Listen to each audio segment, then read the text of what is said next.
जीवन में और क्या चाहिए। मान लीजिए आपके पास धन से सब कुछ भरा हुआ है और पुत्र आज्ञाकारी नहीं है, तो क्या सुखी हैं आप? अगर आपके पास धन धान्य से सब कुछ भरा है, खजाना भरा है, और आपकी पत्नी आज्ञाकारी नहीं है, पतिव्रता नहीं है, तो क्या सुखी हैं आप? और अगर आपका पति आपके अनुसार नहीं है, आपकी आज्ञा में, आपके विचारों से सहमत नहीं है, एक पत्नी व्रता नहीं है, तो क्या माताएं सुखी हैं? नहीं सुखी हैं। दोनों दुखी हैं, दोनों लड़ रहे हैं, दोनों विरोध में जी रहे हैं। लेकिन जिस दिन आपने भक्ति को अपनाया, गुरु भक्ति बहुत बड़ी चीज़ है।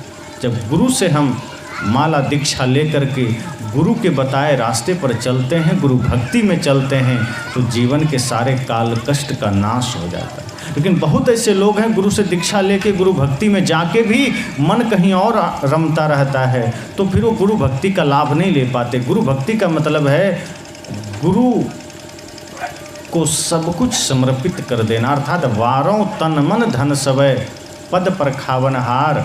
साहब कहते हैं गुरु को आप अपना मन समर्पित कर दीजिए, और जो व्यक्ति गुरु को मन समर्पित कर देता है, फिर वो मन कभी खुराफात नहीं करता, वो मन कभी भी चंचल नहीं होता। इसलिए इस 2 दिवसीय सत्संग के इस अंतिम बेला में इतना ही मंगल कामना कि हम सब भी सोचें कि हमें अपने बाहुबल का भरोसा करना है, और ये सोचना है कि जीवन थोड़ा है। गुरु भक्ति, माता पिता की भक्ति और राष्ट्र भक्ति जीवन में धारण कर लेना है, कुछ नेकी करके जाना है। अगर आपने 2 मीठे वचन किसी को दिए तो बदले में मीठे वचन मिलेंगे, अगर आपने निंदा किया है तो निंदा मिलेगी। इसलिए साहब कहते हैं अगर आप लोगों से चाहते हैं कि कोई हमसे प्रेम से बोले, कोई हमसे झूठ न बोले, तो वैसा ही आप भी शुरू कर दीजिए। आप भी सबसे प्रेम से बोलना शुरू कर दीजिए, आप भी सबसे मीठा बोलना शुरू कर दीजिए, आप भी सबसे झूठ बोलना छोड़ दीजिए, आप भी सबके साथ ईमानदारी का व्यवहार शुरू कर दीजिए। क्योंकि प्रकृति है, जो देंगे वही मिलेगा।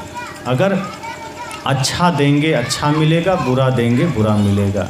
गाली देंगे गाली मिलेगी, गीत देंगे गीत मिलेगा। जो देंगे वो मिलेगा। आज अगर आप एक पिता हैं, अपने पुत्र को अगर आप सही संस्कार देंगे, तो मैंने कहा ना कि वही पुत्र आपको श्रवण कुमार की तरह 4 धाम की यात्रा कराएगा।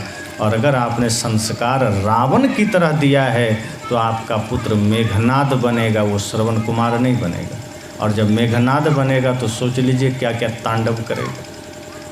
इसलिए अपने पुत्र को राम की तरह चाहते हैं, तो दशरथ की तरह, माता कौशल्या की तरह संस्कार भी देना पड़ेगा।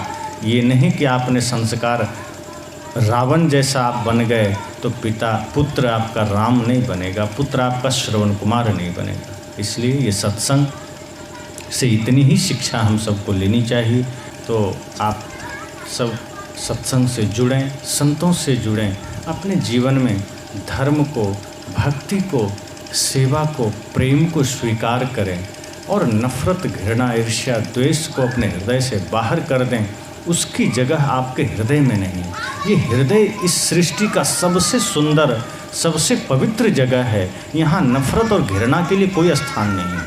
अगर आपके दिलों में यहाँ नफ़रत ने डेरा डाला है, अगर आपके दिलों में यहाँ रावण ने डेरा डाला है, झट से उसको मार के भगाइए और इसमें राम जी को डेरा में बैठाइए। इस डेरे में राम जी को आने दीजिए, कृष्ण जी को आने दीजिए, बुद्ध, महावीर, कबीर को आने दीजिए, और इस हृदय में प्रेम को आने दीजिए, इस हृदय में सत्य को आने दीजिए, भक्ति को आने दीजिए। जब आपके हृदय में प्रेम, सत्य, अहिंसा, करुणा का वास होगा, बल्कि यूँ समझ लें अगर यहाँ देवत्व का वास होगा, तो जिसके दिल में देवता का वास होगा उसके जीवन में कोई आसुरिक कार्य हो ही नहीं सकता।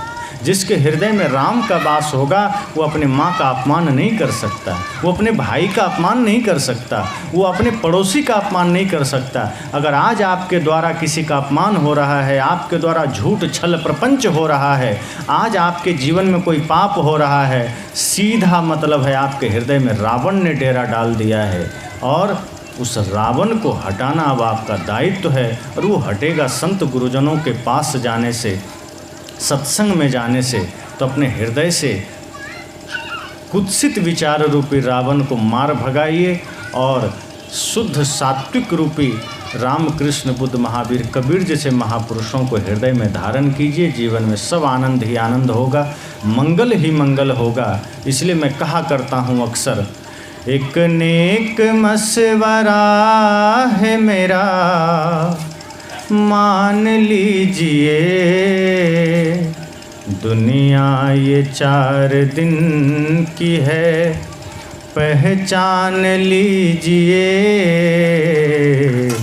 संतों ने ये कहा है, किताबों में है लिखा,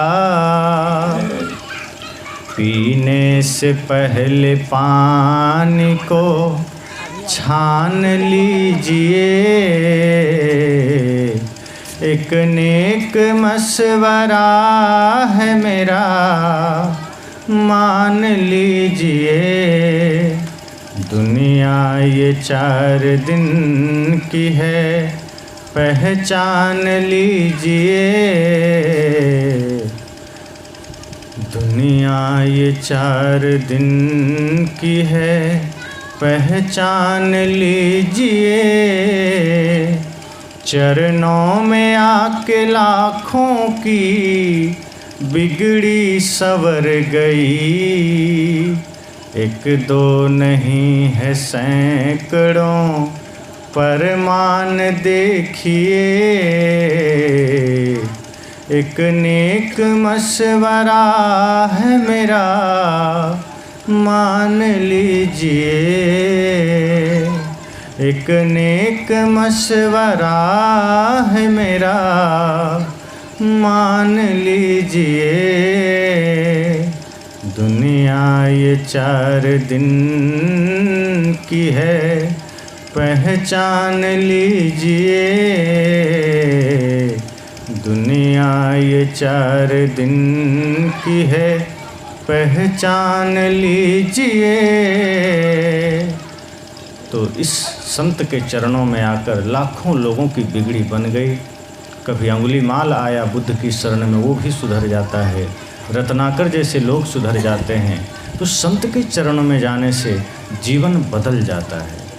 भगवान क्या है, जगत क्या है, सुख शांति क्या है, इसका परिचय हो जाता है। इसलिए गुरु की शरण में जाना बहुत ज़रूरी है।